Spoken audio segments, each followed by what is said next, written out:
Speech that has been well received, certainly by investors this morning. Let's see what they think over in the manufacturing part of the world. Joining us right now is Jay Timmons, National Association of Manufacturers President and CEO. Jay, we had you on recently. Nice to have you back.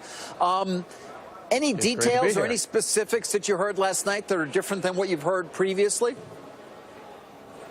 Look, I have to tell you, this was a speech that the American people expect from their president. And it was a home run in the minds of manufacturers. We had an opportunity to meet with the president, David Farr, the CEO of Emerson Electric, who is our chairman at the National Association of Manufacturers, met with the president, with other manufacturers last week, and message clearly was received loudly and clearly. Tax reform, regulatory reform, health care reform, infrastructure investment. It was a great agenda for manufacturers. Right, all of which have been, excuse me, on the agenda for some time. You say it was a great speech. They had, but you know, to hear the president. Yeah, go ahead. I was going to say, to hear the president articulate it so well, I think really sent a strong message to manufacturers. And with all due respect to my friends Maya McGinnis and Tom DeLay, you know, I think that the reaction has really been from a lot of folks. It's kind of what we normally hear in Washington. I was really heartened to hear the president say that the time for small thinking is over. Our agenda is bold, and we've got to embrace it now so that we can make sure that America gets to work again.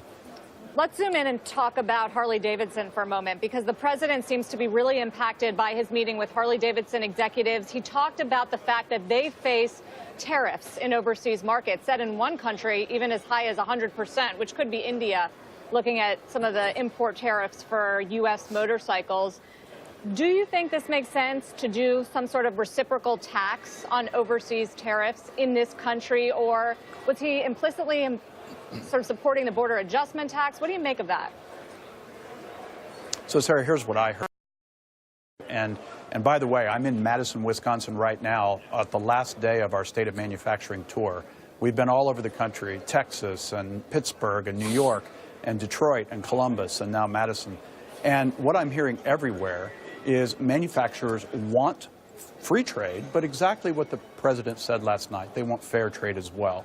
So what I heard last night is if trade is not fair, if we're being taken advantage of, then this administration is going to focus on enforcement. I think we have to see what the details are going to be, but I think that makes a lot of sense. We should be playing on a level playing field, and manufacturers want that. We do want to sell our products to the 95% of customers who live outside of the United States. There's no doubt about that. But we want to make sure it's a balanced and level playing field. Hey, Jay, we've talked to a lot of companies in the past few weeks about repatriating supply chains. I mean, everyone from small companies, housewares, manufacturers to Hewlett-Packard. A lot of them say, I can't even cost it out because the things I need, the sourcing I need is not made here. Is the association doing anything to help entrepreneurs who say, I can learn how to make that quickly and grow that business in a hurry? Well, I think you're talking about the fact that there are 350,000 jobs in manufacturing that are going unfilled today.